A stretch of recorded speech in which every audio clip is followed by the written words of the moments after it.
Now that you've seen a heat engine example with no numbers, I wanted to do a heat engine example that actually had numbers.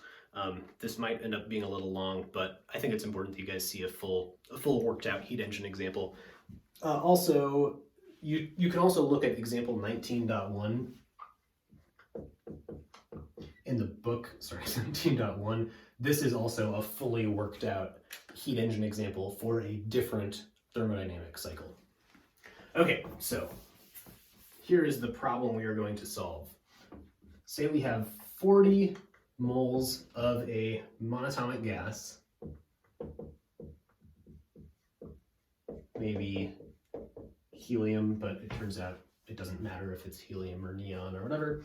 So 40 moles of this gas undergo the cycle shown, which I am going to draw. What is the efficiency of this heat engine?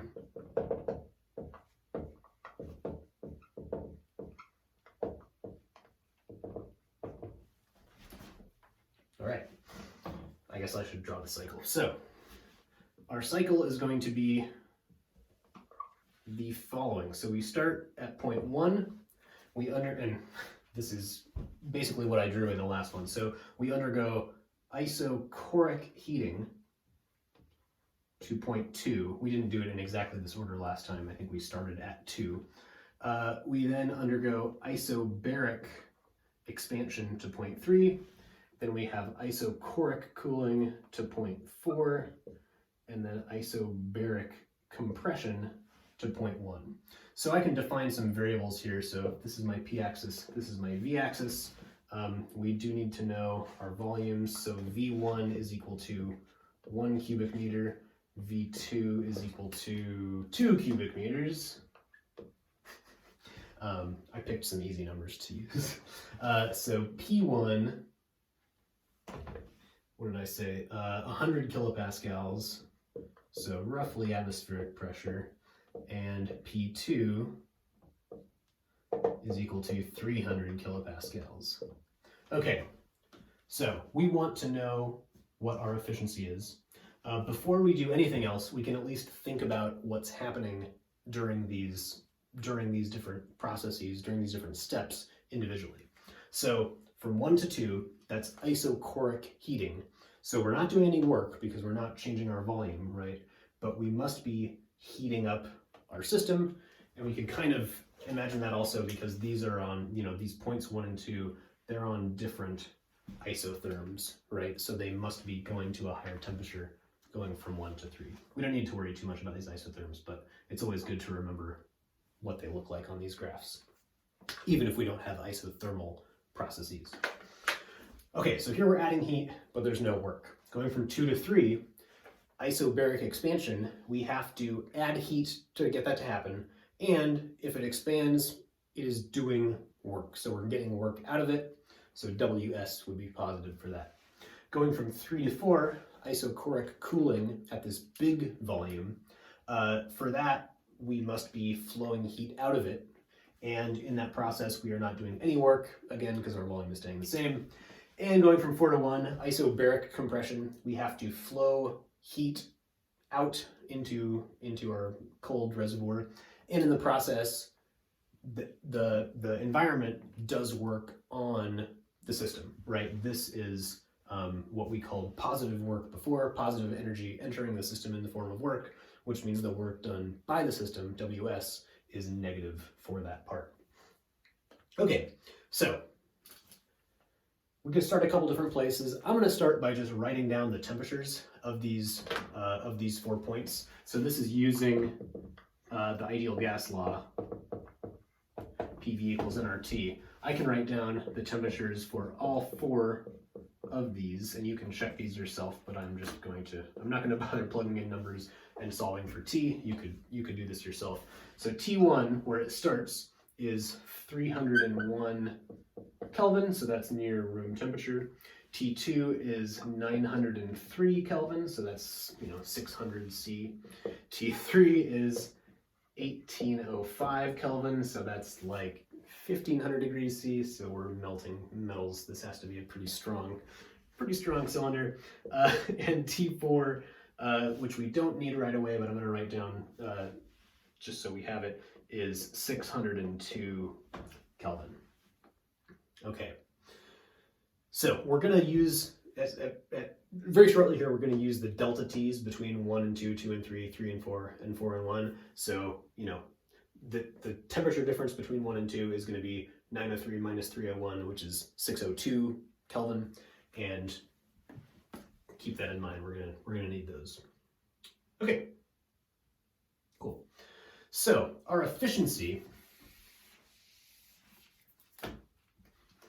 for this heat engine is the work we get out over what we have to pay, which is the heat coming from the fire. And the work we get out happens going from 2 to 3, but when we go from 4 to 1, it costs us energy to compress this system again. So the work in the top is actually the net work, which is going to be W, well, yeah, we'll just say W net. So this includes the work done by process 2-3 and the work done by process 4-1. So we need to find both of those works. QH here happens at 2 different times, right? It happens in going from 1 to 2 and in going from 2 to 3. From 3 to 4 and 4 to 1, that was heat flowing out to the cold reservoir, so those are QCs. So in the bottom here, we have Q12 and Q23. So we need to find both of our works, work 2-3, work 1-4, and Q12, Q23. I know it's a lot of letters and numbers, but hopefully that it makes sense of what we're trying to find here. Oh, I'll leave this up for just a second. I'll actually erase these.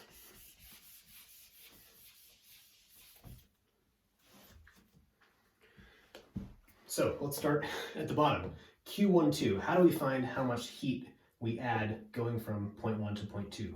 Well, this is a constant volume process, right? It is isochoric. And so it should be very easy to see that the amount of heat that goes in is equal to the heat capacity times the temperature. So NCV delta T, CV is our heat capacity at constant volume, and wouldn't you know it, it's a constant volume process. So since this is a monatomic gas, we know the value of CV. CV is 3/2 R for a monatomic gas. We know delta T for this step between 1 and 2. Like we just said, that was 602 Kelvin. And my N here, we got at the very beginning, that was 40 moles. So multiplying all of those together, we get 300 kilojoules of heat. And this was Q12. Q12 is 300 kilojoules of heat.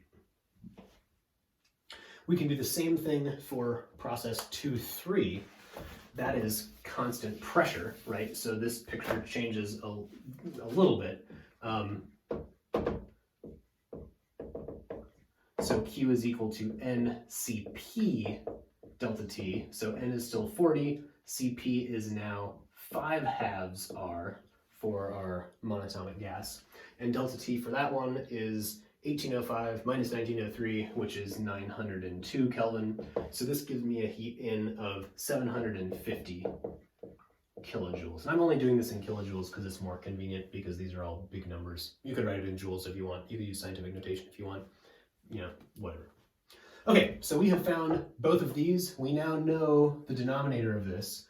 This is 300 plus 750. So this is 1,050 kilojoules of heat that it costs us to undergo this cycle. All right. Now we just have to deal with the work.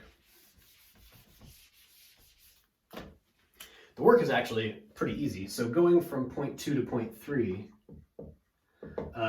so our work, remember, is minus P delta V for isobaric processes. So this is This is very easy. So our pressure is 300 kilopascals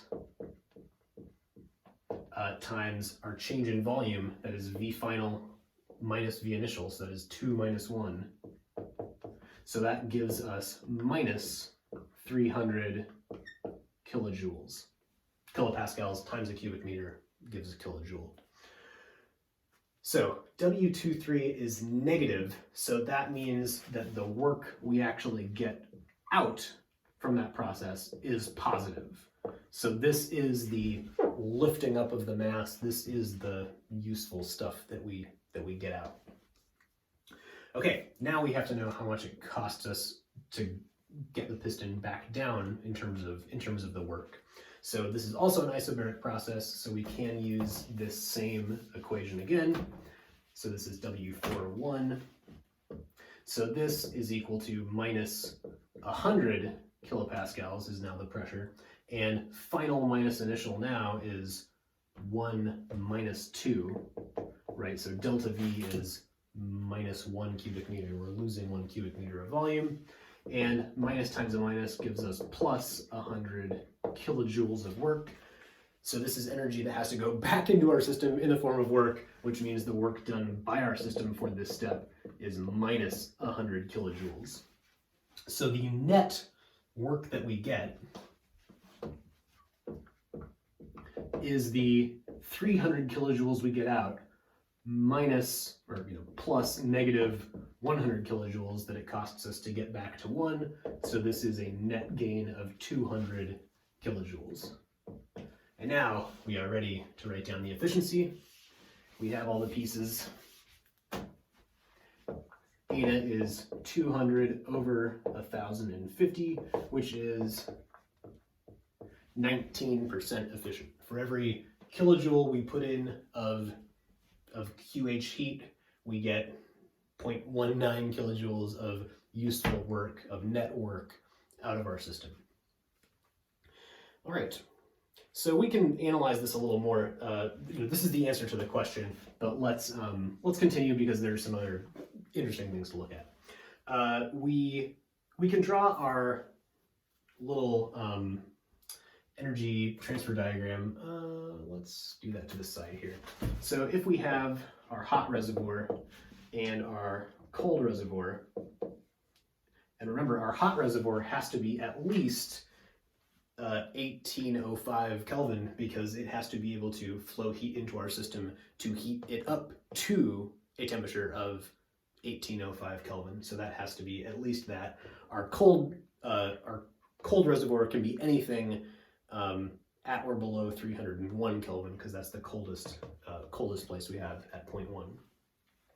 So our heat flow looks like this. We already saw this picture, QH, QC, and W. So our work was 200 kilojoules. Q hot was 1,050 kilojoules. And we didn't actually calculate Q cold, how much heat we send to the cold reservoir, but just from this diagram, we can see that it is going to be, 1,050 minus 200. So this is going to be 850 kilojoules of heat that we must give up to the environment during 3 to 4 and 4 to 1 combined.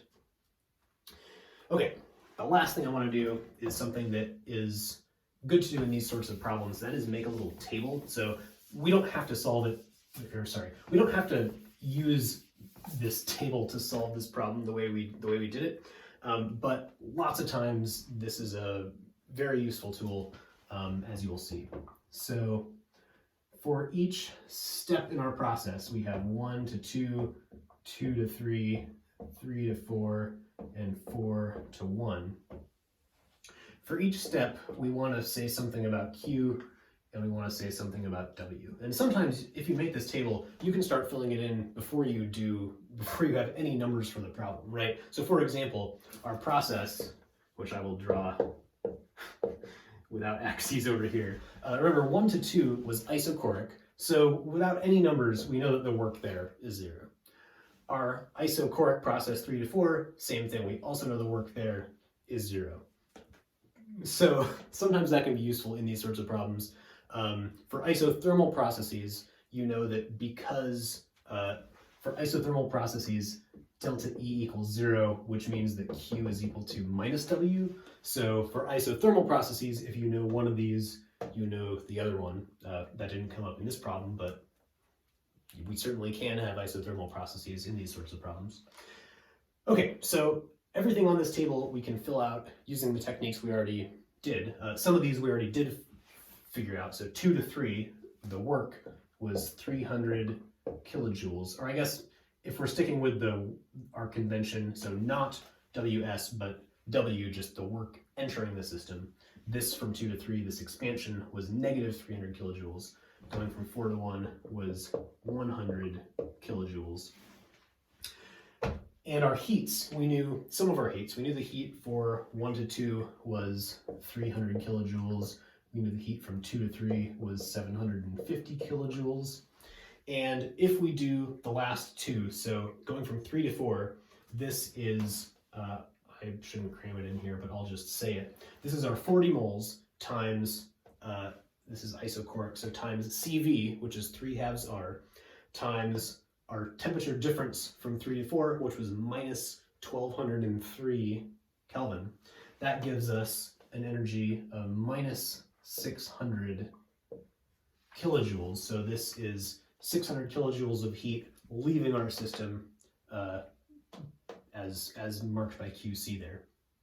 Going from 4 to 1, we also expect a negative number. So here we have a constant pressure process. So we have 40 moles times CP, which is 5/2 R, times the temperature difference for this step, which was minus 301 degrees. And that gives us an energy of minus 250 kilojoules. So right now, we can do two things with this. One, 600 plus 250 is 850, and this is the energy sent to the cold reservoir. So that number matches what we got on our diagram looking at this stuff, so that's good.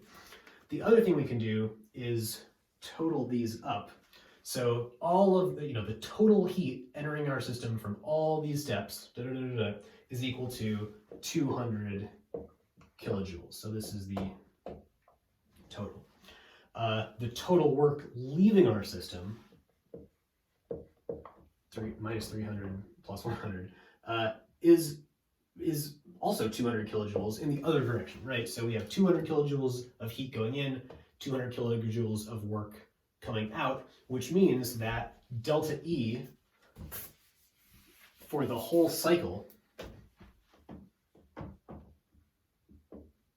this is Q for the whole cycle plus W for the whole cycle. So that is 200. Hopefully you can see this against the reflections.